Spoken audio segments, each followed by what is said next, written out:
Praise God. Hello, friend. Once again, we're live. My name is Mohamad Faridi. What a special day today. What a special guest we have. And we just, 5 minutes ago, we just reached 100,000 subscribers. So this is what a divine moment. What an amazing interview this is going to be. What a live show. We call this show Forsaking My Father's Religion because we have a good reason. I have forsook my father's religion. Nonie has forsook her father's religion, and we have come to the knowledge of Christ, and we're Christians. We love the Lord. And I wrote a book called Forsaking My Father's Religion. In this book, I share my story is in a trailer. Of course, you can see the whole story on my YouTube channel.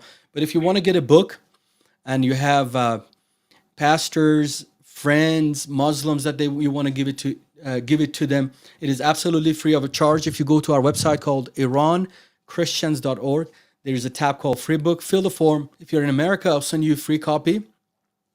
And if you're outside of America, I will send you a free electronic version. And today, special day. I just feel it. It's going to be awesome. I called my sister Nonie the original ex-Muslim. When ex-Muslim was unheard of, it was nothing. Like nobody knew an ex-Muslim. Long time ago, even before probably I was born, Nonie decided to forsake her father's religion and come to the knowledge of Christ. And she has an amazing story. She's an author. She has wrote several books. My favorite, I've read 4 of them, but this one is my favorite, wholly different. But I don't think Sister Nonie is generous as an Iranian to give it away. But you can go to her website.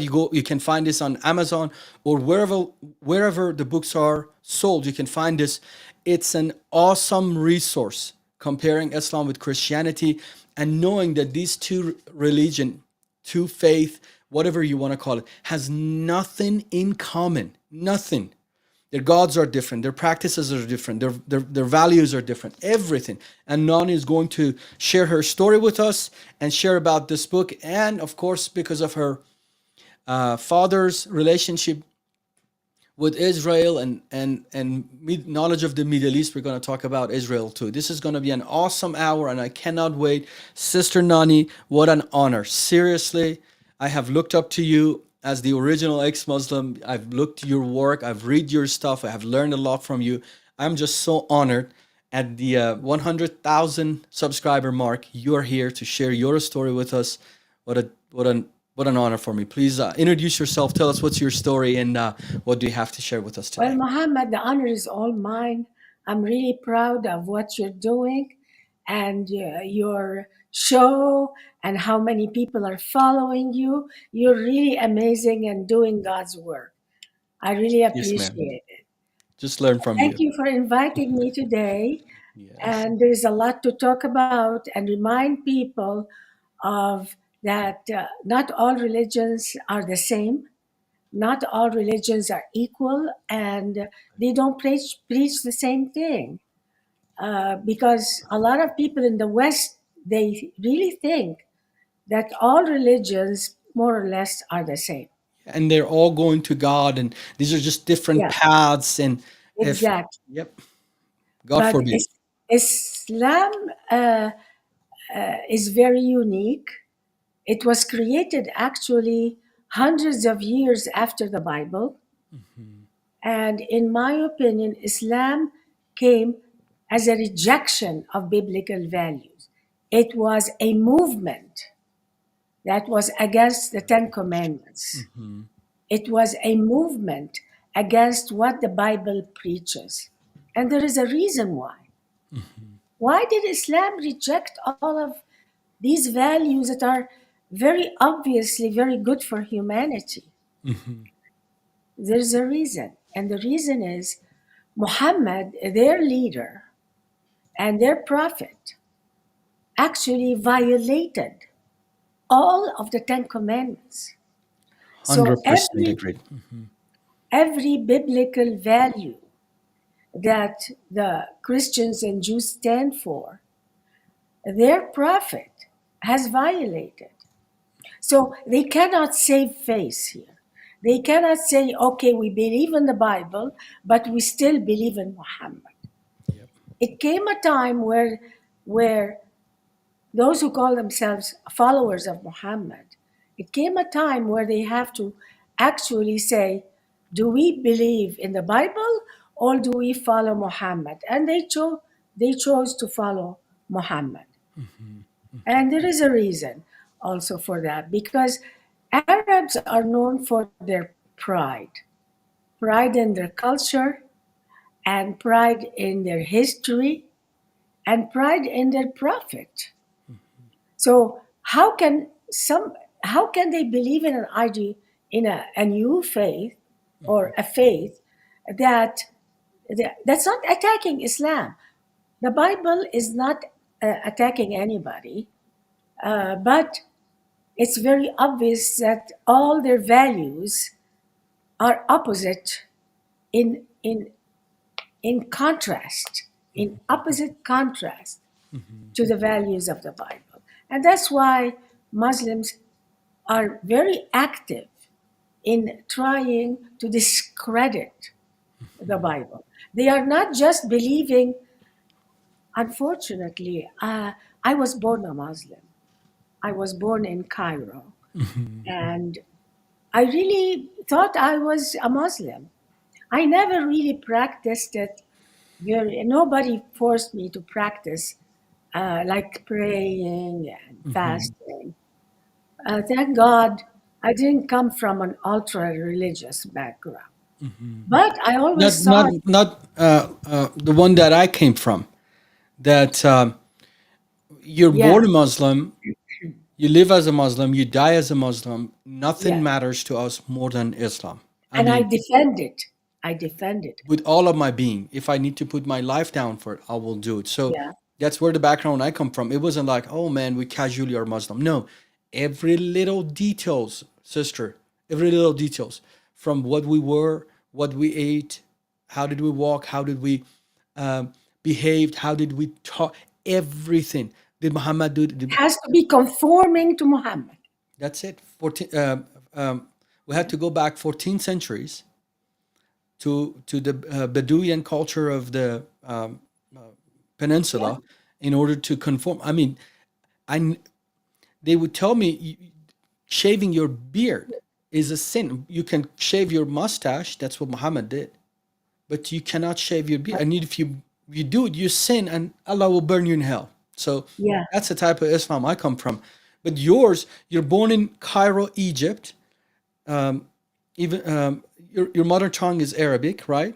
But you're yes. not this type of Muslims in the family that, man, you're No. just going to be practicing Islam and there's no other choices.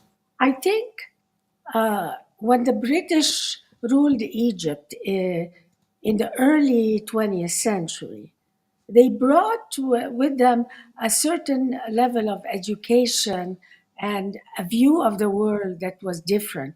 And Egyptians were mesmerized by it, and especially women. When the British ruled Egypt, a lot of women, it's a famous woman, Egyptian feminist, in 1919. She stood, 1919, she stood in the railroad station. She was from a very rich, well known family and an aristocrat. And she had a bunch of girls her age the same way.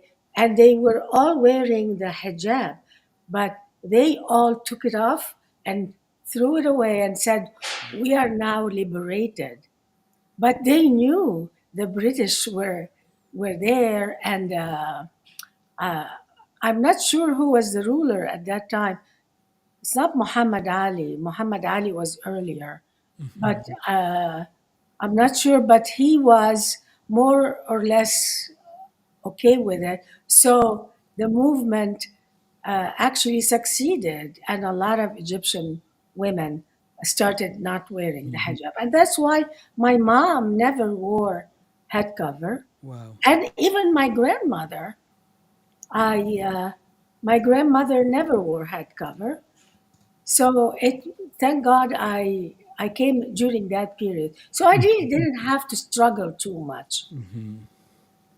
Okay, so tell us, being a culturally Muslim, you were not practicing, you just born into this religion, But you can never marry a Christian.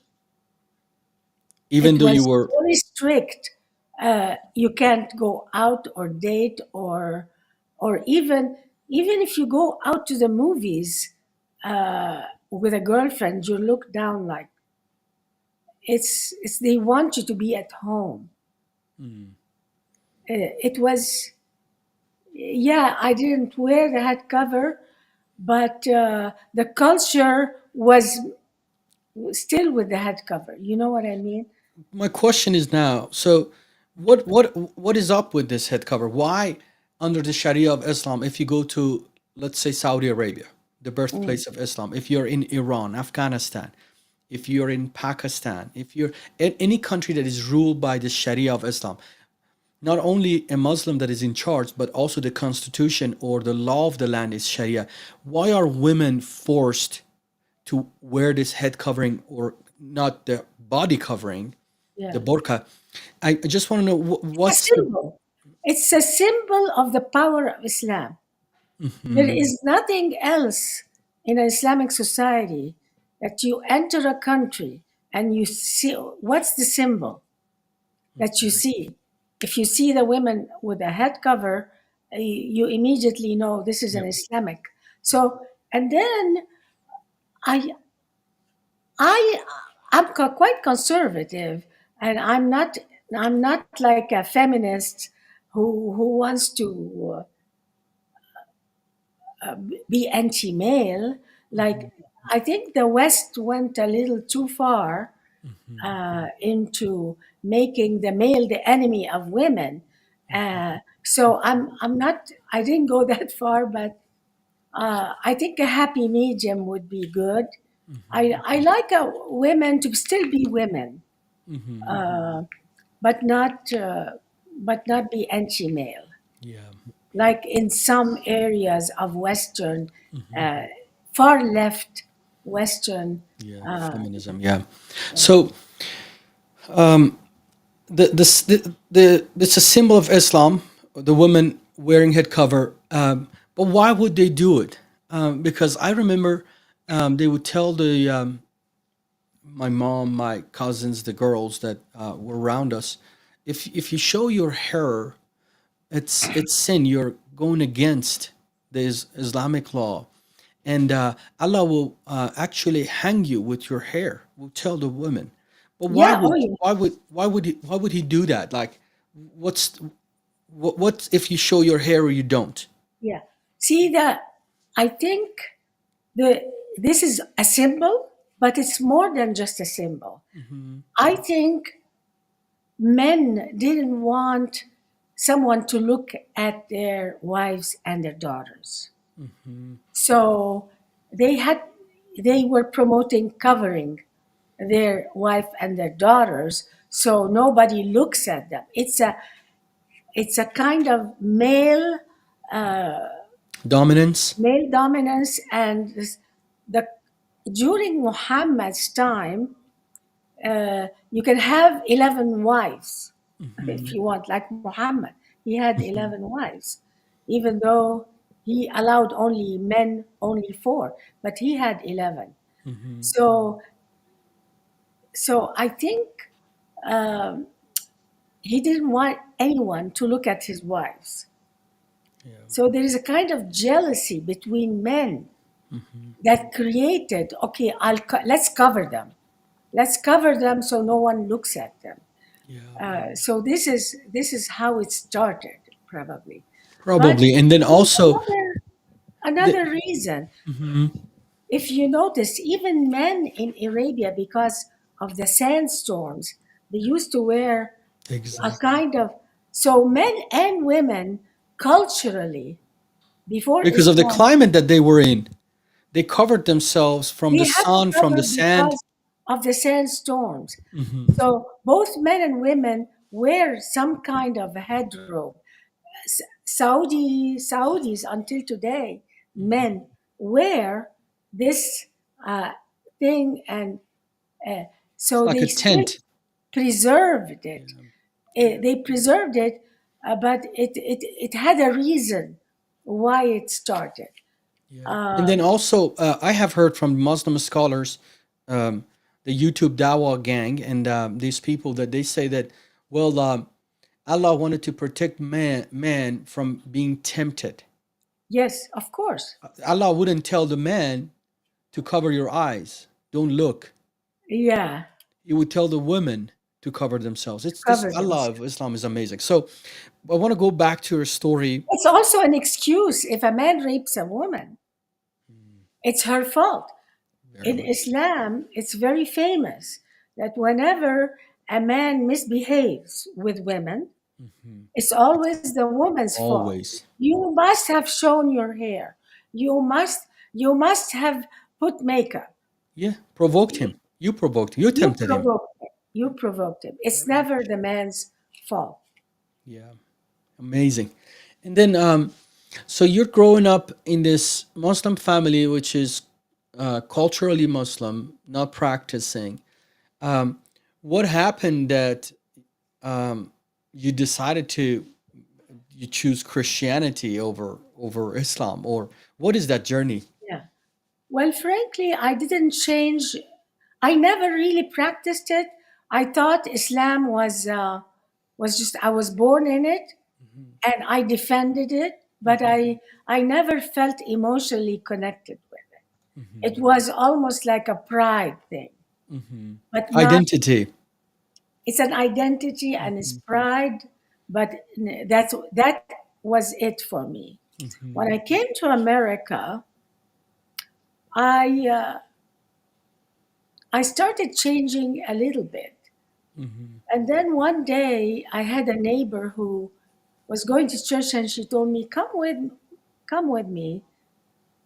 So I went to the church and I sat down and I looked around me and I heard the sermon. Uh, and then when I heard the sermon, the topic and the holiness of the topic was so powerful on me. I started crying. I started crying from the beginning of the sermon to the end. And I immediately realized that the religion I was born in was not holy, was not holy. It allowed so many brutality, and so it allowed so much unholiness. And so I started reading about Islam for the first time. Wow. I started reading about Sharia. And I couldn't believe it. I couldn't believe what was allowed under Islam. I, I couldn't believe that Islam violated all the 10 Commandments. Don't kill. Muhammad killed and Yeah. sent armies to kill his enemies. Don't steal. He stole all the property of his enemies. Don't have sex outside of marriage. He himself had sex outside of marriage. I don't know. And Every don't worship an idol. And it's, I mean, exactly Islam is the biggest idolatry is that is what. out there. Yeah, Gosh. and the black stone that they go and Yes. And that kiss black and worship. stone. And supposedly this black stone, folks, if you haven't seen it, just Google the black stone at the corner of the Kaaba, the holiest, the most holiest site in all of Islam, Exactly, it's a has a rock. has a black stone that these Muslims have to touch and kiss in order to be forgiven. And they call themselves monotheists. My God, Exactly. Not only open their that, eyes. that same black stone was in the Kaaba before Islam. Yep. So all Muhammad Unfortunately, nobody notices that. He never creates a new idea. He just takes other people's ideas and twists it and make it his own, unfortunately. So the black stone was there before Islam, was there before Muhammad, and they took it and They're made it worshiping it. Islam. That was another commandment that he broke.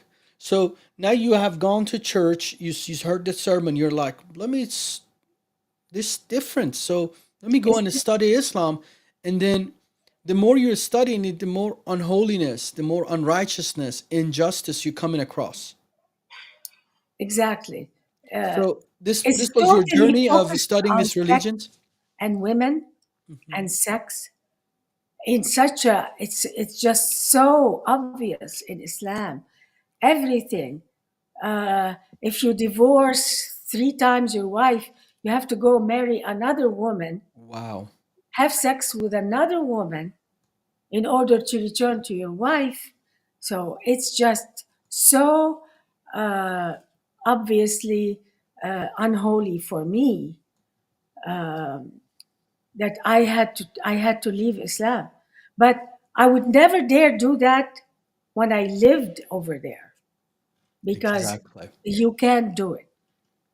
Unfortunately, another criticism of Islam, major criticism, Islam is the only religion that legally kills those who leave it. Wow. If you're a Christian or a Jew and leave, maybe your family will disown you, but they will not kill you. Very much. They might ostracize you, they might cut you out, Yeah, but but kill they you? don't kill you. Yeah, actually, it's an obligation to kill you. Yeah, it And is. according to Islamic law, it's not just the obligation of the family and the legal system to kill you. Anyone on the streets who kills you will be forgiven. It's This is amazing. in Sharia. Yep, it is. So if somebody kills somebody who left Islam, they can just go to court and say, he told me or she told me that she doesn't believe in Islam anymore, and I couldn't take it and I had to kill her. They will be forgiven by the Totally court. justified. Totally. Yeah. And that's why some people who kill their wives in the Middle East, in Islamic countries, Gosh. they often say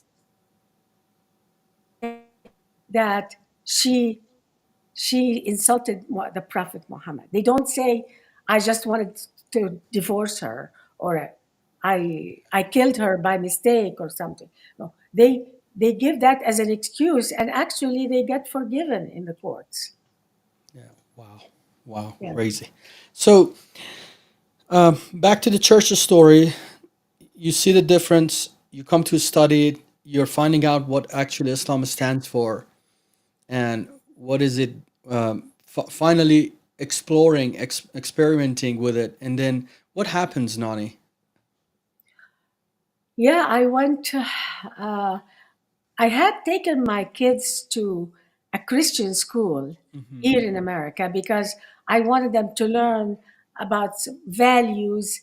And my kids, my son actually came one day and told me, Mommy, I want you to become a Christian. And that's another reason I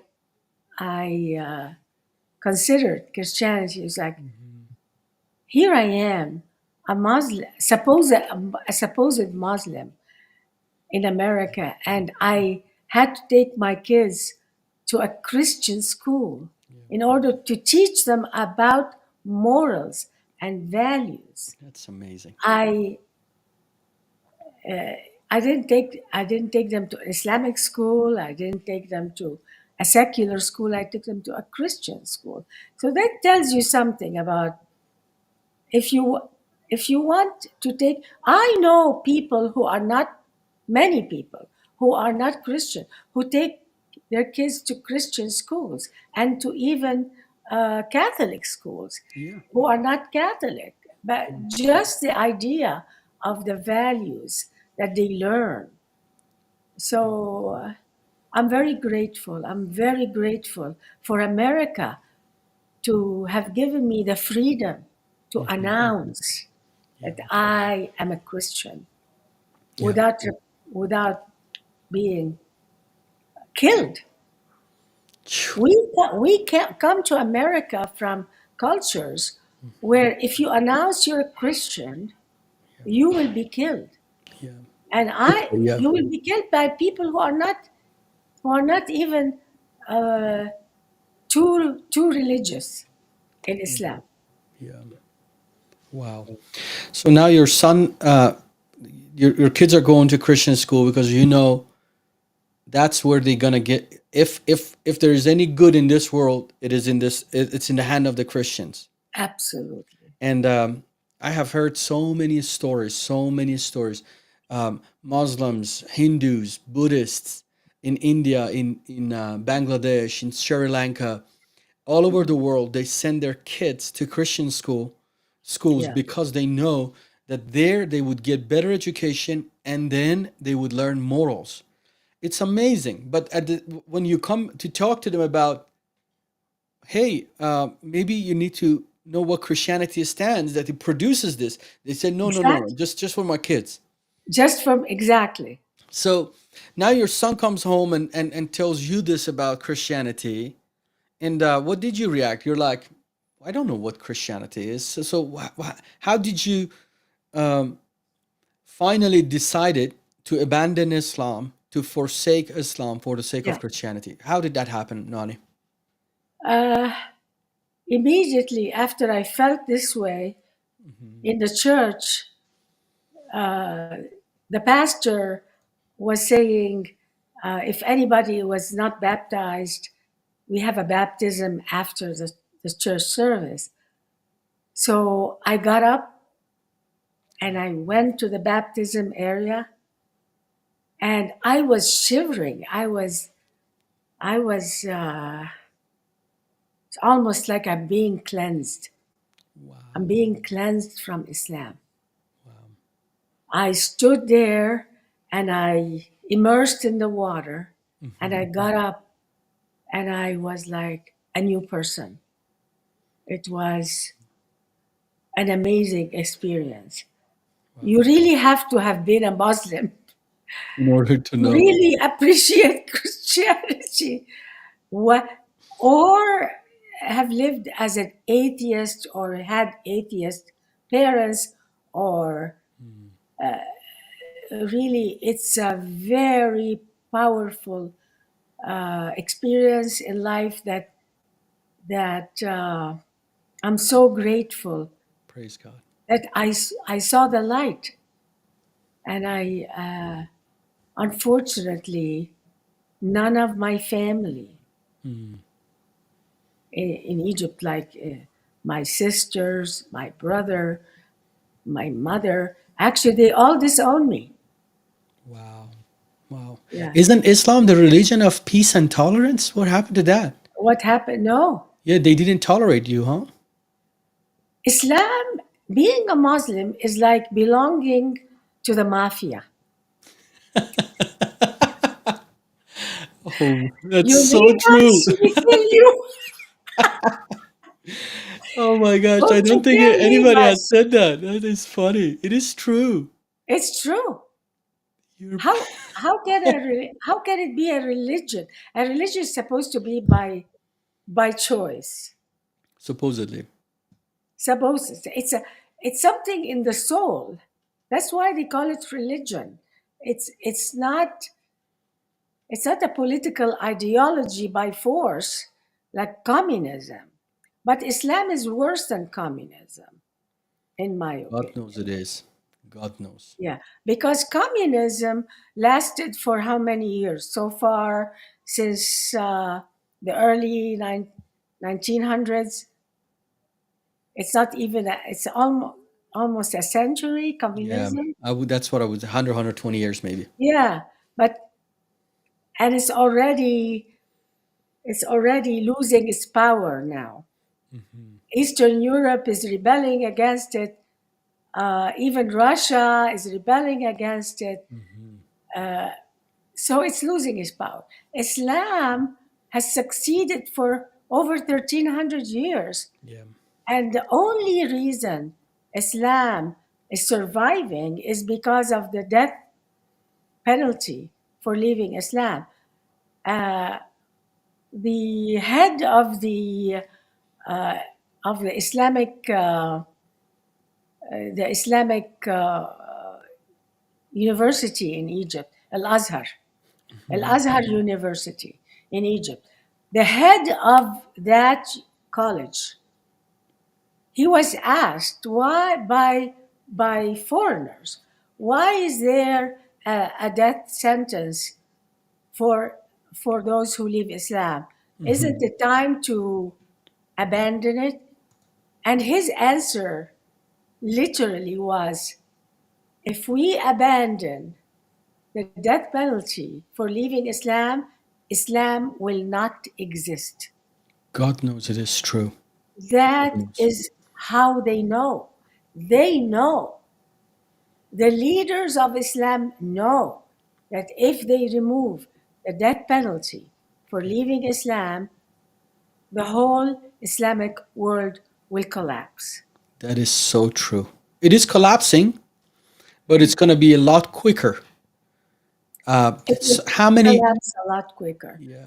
Uh, Nani, how and many ex-Muslim do you know, like, of you have heard of that because of peer pressure, because of this severe punishment, because of so many consequences that it might happen to them, they have left Islam. yeah, Islam has no place in their hearts, no place in their minds, no place in their homes, but they will never come out to say something, or they never come out to uh, yeah, um, display it, or they're scared because the because they'll risk. be killed. Yeah. There is a reason why Muslim countries are holding on to this. Islamic countries are all totalitarian regimes, All of them. all of them, and you you cannot separate Islam from the death penalty for leaving Islam. And dictators love Islam for that reason, because they can rule without any opposition. They call themselves the head of the sheikh or whatever, The head or of the caliphate, head ayatollah, of the state, ayatollah, whatever it is. I've been and they can assigned. actually hang people who oppose them by pretending they're opposing Islam. Every single day happens in Iran, Nani. Yes, If you they challenge the are government, oh, infidel. you challenged Islam. Exactly. Boom, That they hung if you. you challenge the ayatollah or the sheikh in the Arab world, if you challenge Al Azhar University, which is the headquarters of Islamic education in the Islamic world, really, Al Azhar. So if you challenge them, you're dead.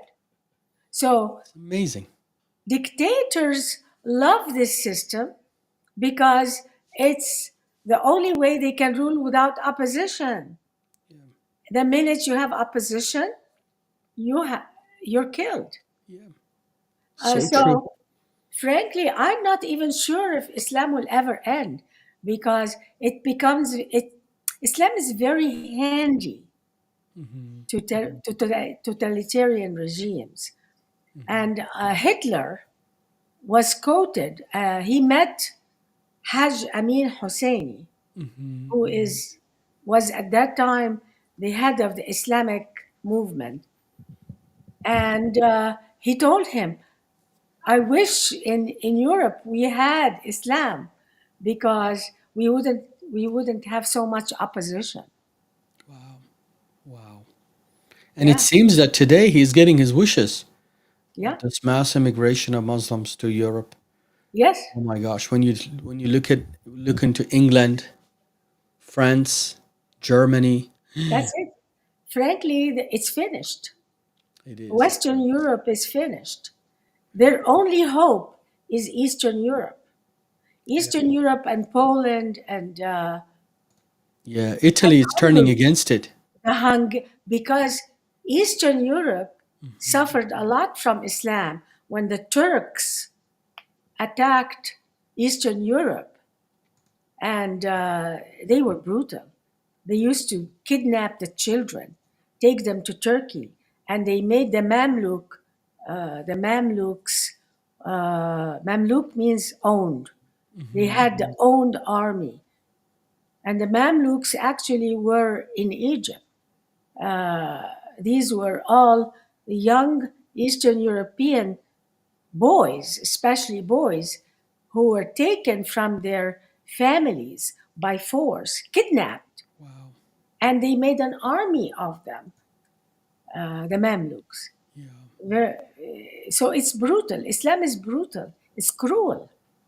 It is very cruel. It's a very cruel religion toward women, toward men, toward kids. It's just never forget, Nani, when we went to the Quran classes. First of all, I hated it, but I had to do it. And then they would sit us down in a circle around this room or in the mosque.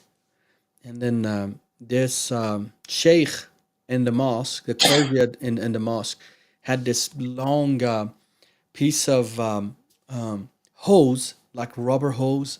My gosh, he would tear into you if you would pronounce it differently, or you would, for example, you have the chapters that you had to memorize as a hafiz, and then you miss whatever word or letter or what. I mean, so Physical all. punishment is very, very common in the Islamic world, and for a reason.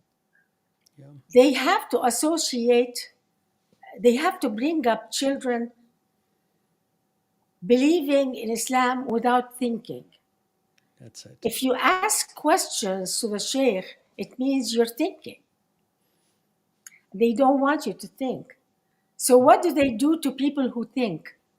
They immediately give them physical punishment. And this way, they associate thinking with punishment. Yeah. So, that's why if you ask a Muslim a question that's a no kind of question, which is a question that will starts questioning Islam a little bit, not even a lot, a little bit. For example, if you ask them why did Muhammad marry 11 when he legalized up to four, a kind of embarrassing question. They will in- get very angry right away, start lying and giving excuses with lying in order to defend Islam. And the reaction to that simple question is so severe. It just turn on you really hard that you don't even want to explore it. You don't. You're like, I mean, it's like I slap you like this on your hand, and then you punch me right in the face. I'm Oh, like, they oh abuse. gosh. I remember hearing, I was not abused for asking questions, but I just learned not to ask questions. Yeah. But I used to hear that in the villages in Egypt, the schools were all in mosques. So the schools for kids were in mosques, and they had to break them by by beating them with a rod. My gosh. And you don't even have to have done anything. They have to be broken. And that's why in Islam you find two characters. Muslims are either oppressors or oppressed. They're either the ones that beat, the ones, it's either Saddam Hussein or the people who were being beaten and hung in the streets. Yeah. You don't find anything in between. Islam is either your character as a Muslim is either the oppressor or the oppressed. That's why you find a lot of nice, kind Muslims who were oppressed. And then when the West come and meet them, say, I met very nice and Muslims who are, yeah, these are the oppressed. Yeah. uh, Wow. yeah, it's a very clever religion too. Um, Islam understood the psyche of the human beings, and Islam goes with what human beings fear the most, and human beings fear they fear severe punishment. The 100%. Yep. So Islam uses severe punishment for compliance. You don't comply, you have severe punishment. That's how Islam is spread around the world. Very much. Yeah. And then the what? So Arabic. It's your mother tongue. You grow up speaking Arabic, and then when you would read the Quran, let's say you decided to read the Quran today, and you pick up this book Quran and you start reading it. What's the percentage of the text you would understand, Nani? It's like I'm eating reading gibberish. Don't even try to understand to learn Arabic to read the Quran. The Quran was written by somebody who's not logical. Every sentence doesn't follow the other sentence, has nothing to do with the first sentence. You're lost. You turn the page, it's a totally different topic, and then it's not a very logical religion. It's gibberish. And then they tell you don't understand it because you need to be scholars. And then you go read the scholars, every other one disagree. It's Yeah. like, and then you have these schools of thoughts created because they could not agree to the meaning of what is this book. And then they say that somehow if you read this book and you put it in your mind as a hafiz, as a person who memorizes the Quran, Allah will not punish you or whatever. They put the book that even though it supposedly is written in Arabic, you read it in Arabic, you don't understand it. You don't understand it. And then 13% of the Muslim world speak Arabic, 87% doesn't. Imagine you there is probably, you could say practically out there, there's maybe 1% or half a percent of the people in the world or in the Muslim world know what the Quran says when they read it. They probably have Actually, learned. nobody religious school, Islamic religious school, does not care about understanding anything. Absolutely. They don't want you to understand. They want you to conform. They want you to follow the rules that they give you. Yep. That's it. That's Islam. Islam means surrender, comes from a derivative of istaslam, Islam's. It's Taslim, almost taslim. It's almost, surrender. it has the meaning. I mean, I'm not a linguist, but it has some sort of meaning of surrender.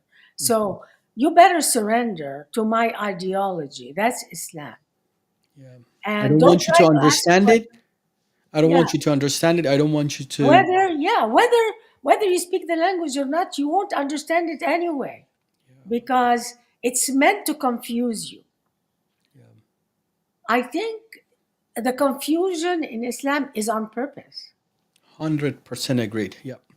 Yeah, it's done on purpose because they don't want you to understand anything because logic, to have logic means you're honorable.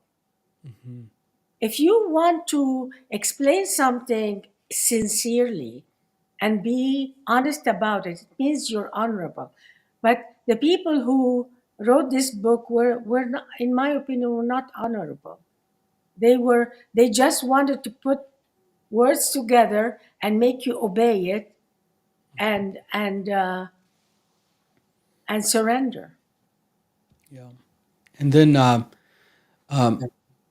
You just don't explore it because the punishment was installed into the religion, severe punishment of questioning. And then the more you understand it, the less you would believe. So Yeah, I of course. 100% agree that it was meant to be confusing. Then, if that's the case, then you need the clergy, the holier person, holier than thou, the middleman, the intercessor, the sheikh, the clergy, the ayatollahs, the imams, whoever is necessary to be there. I mean, it's very slick. So in order There, to for you to understand this religion, you can understand it. Your parents cannot understand. You have little meaning. So then you would need this expert to exist, the self-claim expert with their self-claim universities. So you go to them, and then they will teach you the manners of religion, which is they make you more confused, and then you're always in this limbo, like I don't understand it, but I have to follow it in order to not get punished. if you notice, Islam also focuses on rituals. It Hmm. doesn't it doesn't focus about making you understand anything. No. It's focused on the 5 times a day. Hmm. It's you have to be obedient. So Islam focuses on rituals and obedience, And then not repetition is a big thing. and repetition. So you just have this phrases, these names, these things that you constantly repeat, repeat, repeat, repeat, repeat. And you totally just shut down your brain. You just shut it down Absolutely. all day, every day. You have this tasbih, this beats that boom, boom, boom, boom, boom. You're just Yeah. counting. Supposedly, if you do more of this, Allah will look over and bless you. Will You accept receive the you. barakah. I think I remember my grandmother used to hold the sibha, and she used to do something with her mouth like that. I never understood what she was saying, and but she felt that she's going to be blessed if she does that. Yeah, you're receiving So barakah. Hmm. yeah, baraka, exactly. Yeah. And and people believe it. Unfortunately, people You believe grow it. up in it, Nani, and remember, as you mentioned, the mafia terminology, which is really a great way of putting it. So when they hold over a house, when Muslims hold over a house, a neighborhood, or a community, or a society, they will not allow um, outside thinkers, outside books, outside Influence, ideologies, any kind of influence, they influence to reject come in. Therefore, because it's going to shake them. that's it. See, Islam can be very easily in a debate completely Dismantled. this, yeah, this totally. So what they do is they don't want to debate. Muslims don't want to debate. Yeah. They want to accept things as it is.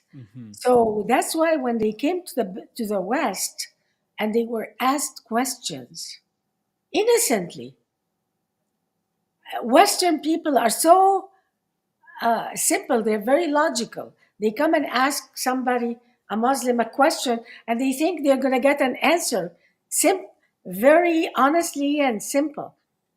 But they don't know that they're getting lies. Wow. They were getting lies. Uh, I noticed it in the West when I first came to America, and I saw Americans asking Muslims questions, and I would hear them literally lie, say, "Oh, we have freedom. Of course, we have freedom of thought in them. Anybody can leave Islam. What's the big deal?" Yeah. That's a lie. And I would be sitting, and I was like, "No, you will be killed, and Sharia will agree with you And with they those." all the all of the Middle Easterns that they have moved to America or Canada, they're all doctors or lawyers or um, Yeah, engineers. when you, for example, the Americans, when they see me, oh, we saw this Iranian that, or Afghan that came over, or Egyptian or Yemeni or Bahrain, you name the country, Iraq, Syria. Yeah, They were Uber driver, they're Uber driver. And they chat, they have the where you come Quran from? I in the come from music. Iraq.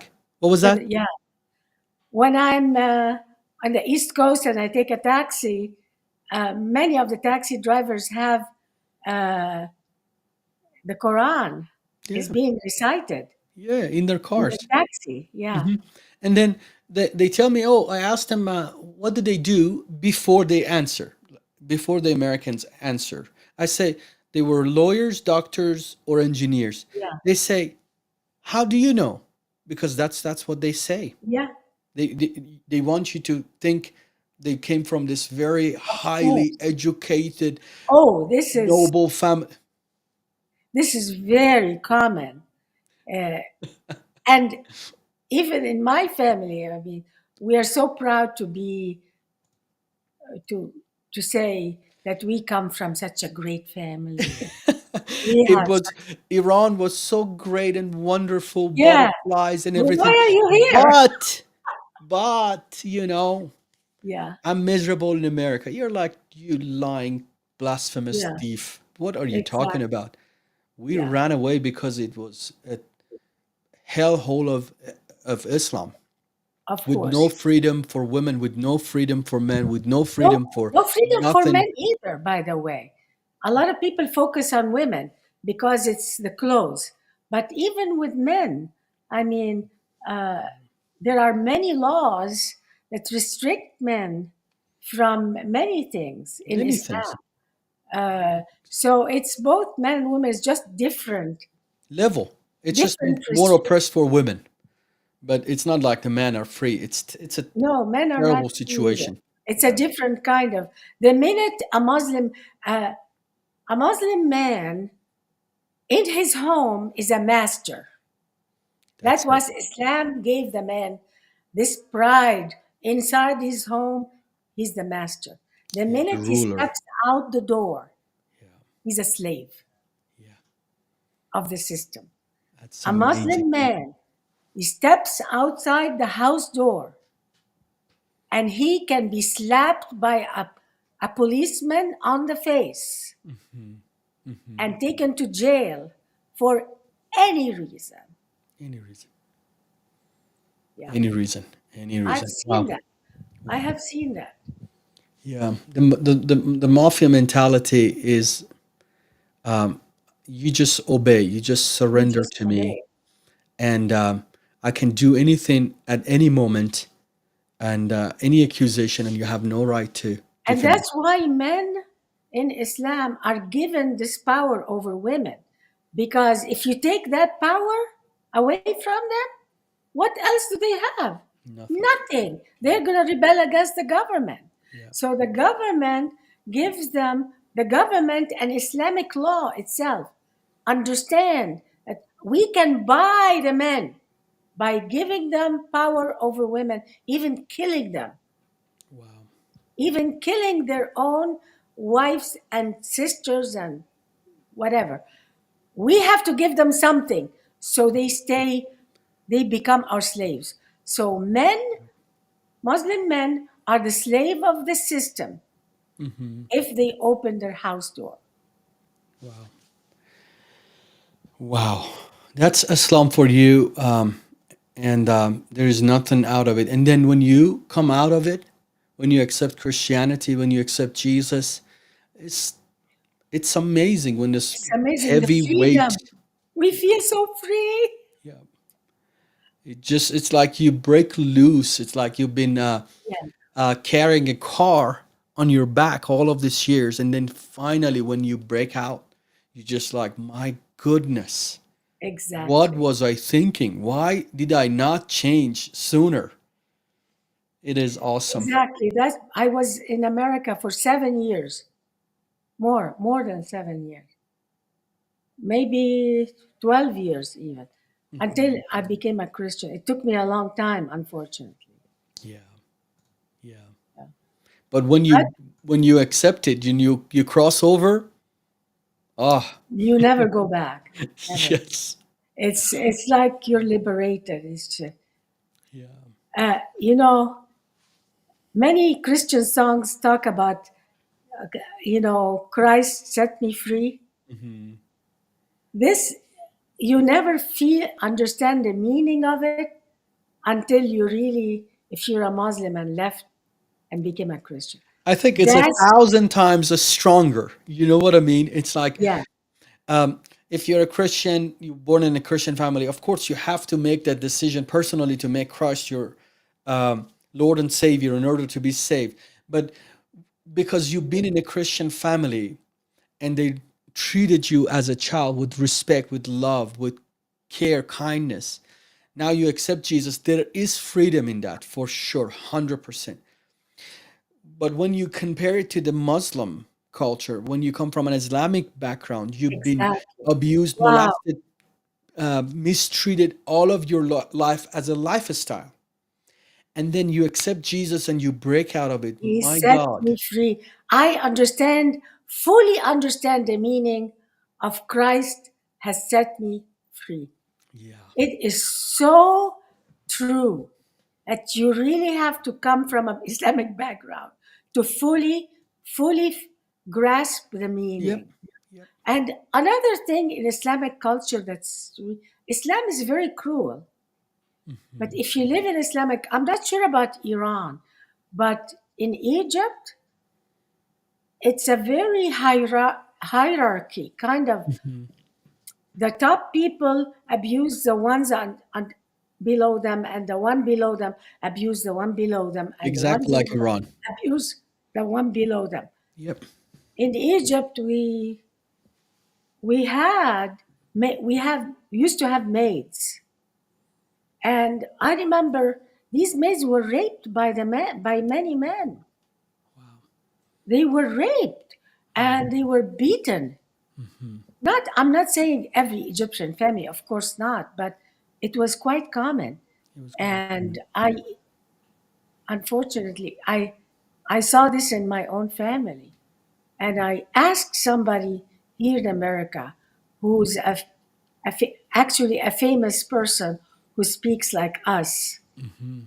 And I told him, "You're from Egypt also. Can you tell me, am I the only one? But in my family, they abused the maids and they mistreated them. Did this happen in your family too?" He said, "Of course. Everybody in this culture abused people below them. Yeah. It It's is so that common. hierarchy. It's so common." Wow. So that comes from the ideology itself. So Islam doesn't teach compassion enough. It doesn't teach uh, to be to treat others the way you want to be treated.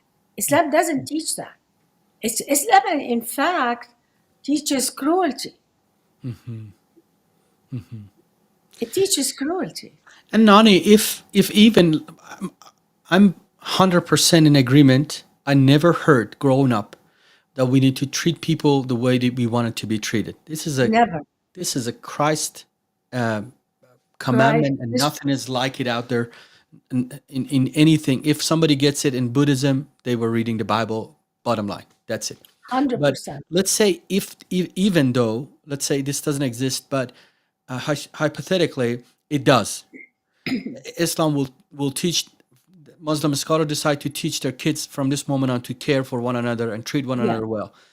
You don't have the power. Islam doesn't have the Holy Spirit that Does it? empowers you, gives you grace, that gives you Yeah. uh, the fire to It's operate. not in the book. So, Teaching mhm, uh, you a religion that was there thousands of years ago. We only have, what do we have from that religion? We have a book. mhm, Open the book. There's nothing about treat others the way you want to be treated in the Quran. yeah, And in fact, according to Sharia, you are forbidden from treating non-Muslim kindly and respectfully. yep, You, believe it or not, Islam teaches you to mistreat non-Muslims. Yep, it does. It does.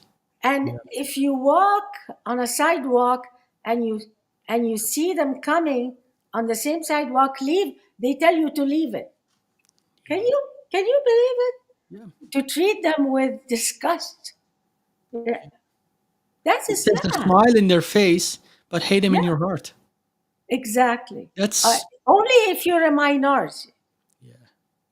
It says if you live in a as a minority, if you're a Muslim who live in a society that's majority non-Muslims, then you behave at that. Yeah. You You have just smile in their face, pretend that you're their smiling. friends, but hate them in your heart. That's the Exactly. verse in the Quran. It's Yeah. not. We're not talking about Yeah. um, somebody came out and said no. It's in the book. That's in the book. Exactly.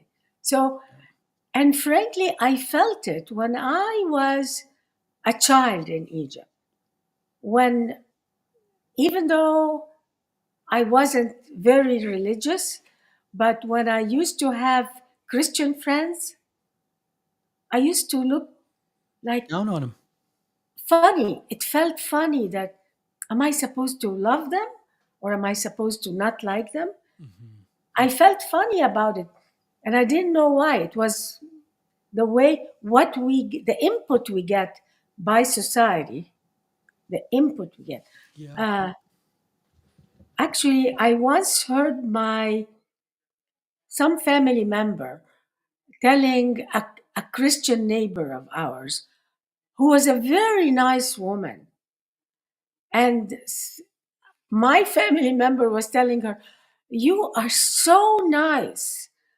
Why don't you consider being a Muslim? Because you're already so nice." Almost like if you're nice, you become a Muslim. So it's they treated Christians so with such disdain and disrespect that I don't even understand how Christians survived in Yeah. Egypt for so long. With But resilience. That's what how they did Egypt, it. yeah, Resilience. with punishing Hmm. with the death penalty. Yeah, With resilience, they survived it. And somebody's asking what verse we're quoting. That's Surah Al Imran, chapter 28. Chapter 3 of the Quran, verse 28. Let not the believer take disbelievers for their friends in preference to believers. Whoso does it has no connection with Allah. So if a Muslim makes friend with the non-Muslims, Allah yeah, would disconnect. Allah would not take him. And then, but the second part of it, it says, but guard yourselves against them, taking as the security. Allah bids you be aware only of Himself. Unto Allah is journeying. That's Quran chapter 28. And then, of course, Ibn Kathir talks about it, and there's hadith that proves this point that if you're in minority as a Muslim, you just make friend to be protected, but with your face you smile, but in your heart you hate him. That's the truth about Islam. So, yeah. uh, folks, we didn't say that. Their book is saying it. You don't want. I don't want you to make it personal. We're just reading their text for you. I gave you the references, and in the comments, I also put the. I put it in the comments. I put the link that you could go study it for yourself. Sorry, Nani, to No, interrupt. no, you're right. I learned from you too. I said, because I'm not an expert on the Quran, and frankly, I don't want to be an expert on the No, Quran. don't be. It's be expert in Christianity and the Bible. Yeah, It's a whole lot better. But your perspective, what you have written, your books has been tremendous help to me, and I believe it to a lot of people. We've been talking about an hour, 5 minutes right now. So I just don't want to take. I can talk to you for the rest of my life and learn. God knows it's just you have so much insight in it that is amazing. So, and I will use your insights and the quotes such as mafia mentality, which is absolutely true in the future. But can you tell us a little more about your book that you have wrote, and then where people can get it? How can they get a hold of you? I know you speak a whole lot of places. You have been on PragerU and thousand other places. And if somebody is here to invite you, where do they go? Yeah, it's on Amazon.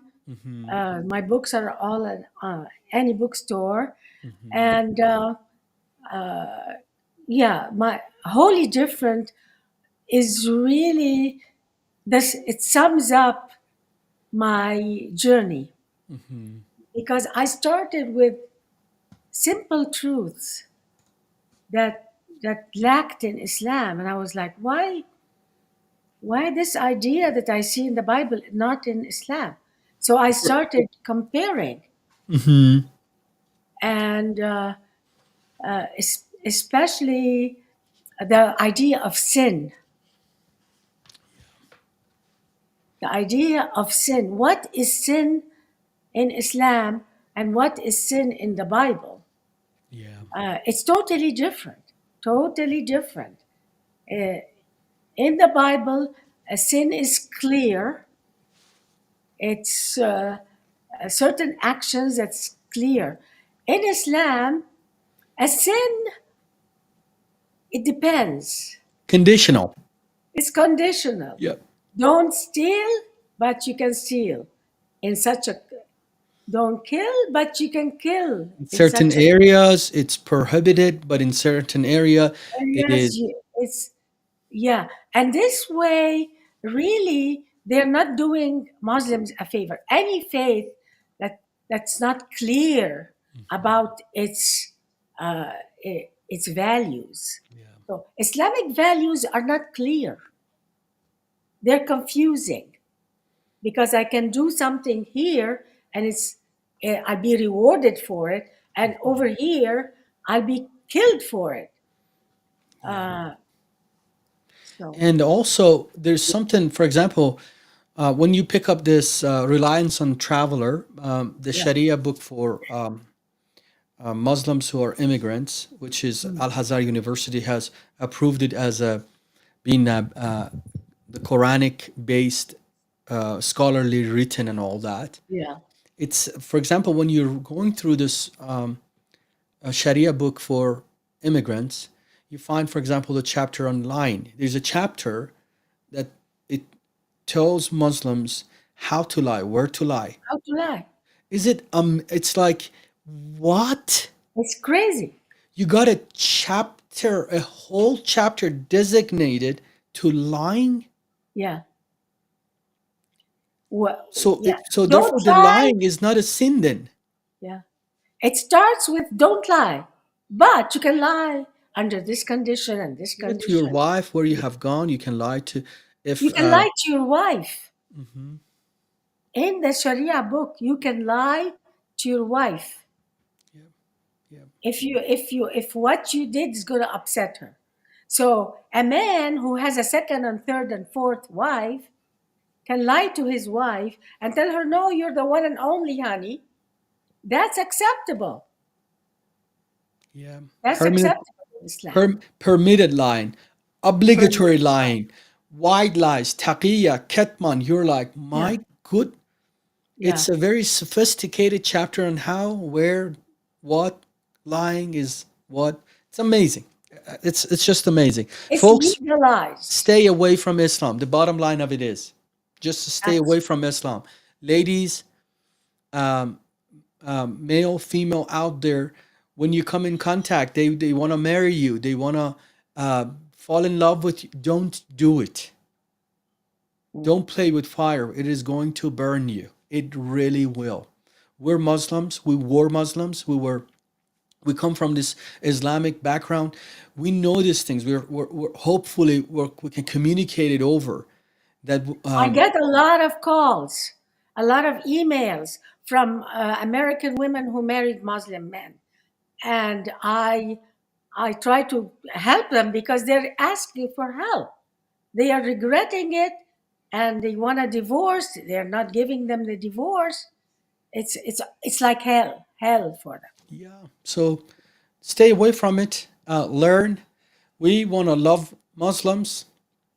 We want to love them with the love of Christ, which is truthful. We want to expose them to Christianity. We want to take them to church. As you saw, my sister Nonie goes to church. One time, God touches her and changes her life forever. And now she's an ambassador for Christ, writes some of the best, finest books you can read in regard to Islam or Christianity or her journey out of Islam. So just take them to the church. Just invite them over to your home. Expose them to the light. Expose them to the truth. Expose them to what Christianity is. And let's get them changed, saved, not only as a project, but as Christians who have been given the words of God, commandments of God, to go and make disciples of all nations, to go preach the gospel to every creatures. And when God says something, his power is behind it.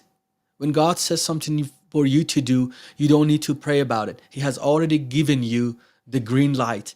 Go and do it and see how God can change. And then when they change, such as Nonie, such as Mohamad, such as the hundreds others that they have been on this show, you just see they become ambassadors for Christ, some of the best, finest Christians, and they become those people that you need now to do outreach to the Muslim communities, wherever they are, here in the US, in Canada, other places.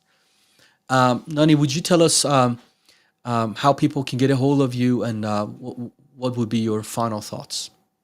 Yeah, you can contact me by email, Nonie, Nonie .Darwish, Darwish, at gmail.com. I don't have an active website right now, but you can reach me with email. That's wonderful. Or And you my find it Facebook. on Facebook. Facebook, Nonie Darwish. Nonie. Her name is already on the corner of the on 1/3 of the on the screen, so you can find her on Facebook, and of course the email is noni.darwish@gmail.com. You can reach out to my sister and invite them over to your churches and all sorts of places. And as you could imagine, she will never disappoint. She has so much insight. That's awesome, sister. So I'm so thankful. I'm so honored for you to accept my invitation. Come here. Please come back. I know we can talk about Anytime. 50 other things. You're just a blessing. And folks, we love you. We appreciate you watching. Thanks for subscribing and sharing this everywhere. It's this army of ex-Muslim is just gonna continue to grow. And I have mentioned this on this show, that the Lord has told me ex-Muslims are the antidote to the poison of Islam, and you see it works. And until next, God